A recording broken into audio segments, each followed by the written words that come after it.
In this demo, we will learn how to add Swagger support to a project. Or rather, we will look at our code and explain it because the default template code actually took care of correctly registering swashbuckle.ASP.NET Core for us.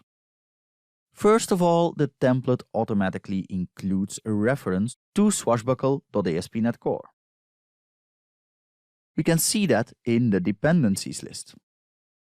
The necessary services are also registered on the container. First, API Explorer endpoints are added. API Explorer is a built-in ASP.NET Core service that exposes information on our API, like the available endpoints and how to interact with them. It's used internally by Swashbuckle to generate the OpenAPI specification. Next to that, add SwaggerGen is executed. This registers services that are used for effectively generating the spec. That's it as far as registering these services is concerned. Let's scroll down a bit.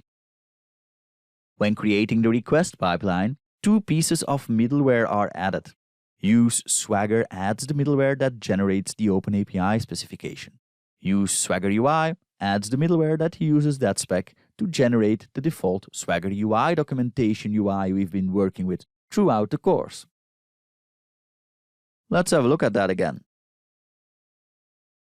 It looks good, but it's pretty bare bones. The good news is, all our actions are here, and the models have been generated.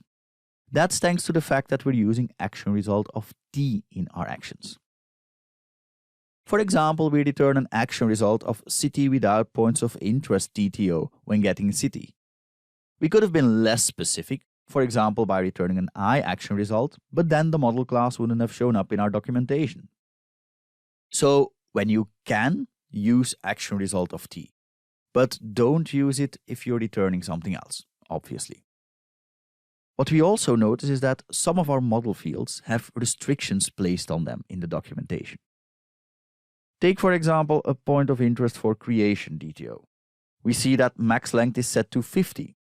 We also see a little red star next to name, telling the viewer of the documentation that name is required. These restrictions are in the documentation because Swashbuckle looks at the variable types and the annotations we have applied to our model properties. So this is already quite okay, and most of this is what we got out of the box. We didn't have to do anything for this. But quite a few things are missing as well. For example, it would be nice to have some description of the action, as well as descriptions for the model classes. We can fix that by telling Swashbuckle to use info from the XML comments we can add to our codebase. Let's have a look at that.